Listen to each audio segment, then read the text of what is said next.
ta'ala anhu, but there are numerous other narrations that give us the full context. So I want you to imagine that you're in the masjid of the Prophet ﷺ, and according to the narrations of Abu Dharr radiallahu ta'ala anhu, as well as Abu Hurairah radiallahu anhu, the Prophet ﷺ, when he would sit with his companions, we wouldn't be able to distinguish the Prophet ﷺ from his companions in regards to where he was sitting. Meaning that he would sit at the same level as them. It's not that he would sit on a chair and they would all sit around him. And so when people would come from outside, sometimes they wouldn't be able to know which one of the companions or who amongst the people was the Prophet ﷺ. So we said to the Prophet ﷺ, let's make something for you so that if people come, at least if a stranger comes, then they know who you are.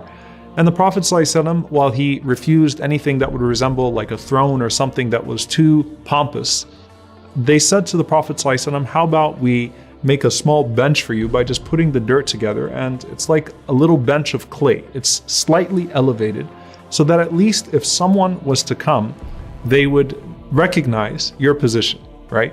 So the Prophet ﷺ accepted that. So one day we're sitting with the Prophet ﷺ and he's sitting in a spot.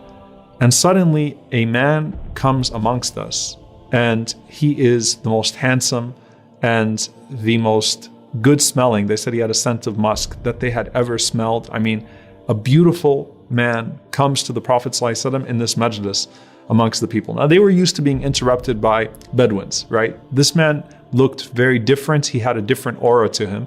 His clothes were exceedingly white.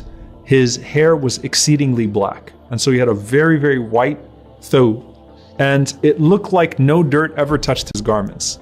On top of that, we could see no signs of safar, no signs of travel on him, but at the same time, none of us knew who he was. So it's very mysterious, right? I mean, if he's someone from far away, then his clothes should show it, and he would look like he just traveled a long journey. And if he's someone that lives in the city, then we would have known him, especially when he looks like this. So we were very taken aback by his coming. And this shows you, by the way, that Jibril alayhi salam would not just come in the form of dihya, right? Because if it was only dihya and if he was limited to that in any way, then that would have been the giveaway there, right? So he comes and he enters into the majlis of the Prophet ﷺ, and he stops at the edge and he says, Assalamu alayka ya Muhammad. Peace be unto you, O Muhammad sallallahu alayhi wasallam. The Prophet ﷺ responds with salam, and he says, can I come closer to you, Ya Muhammad?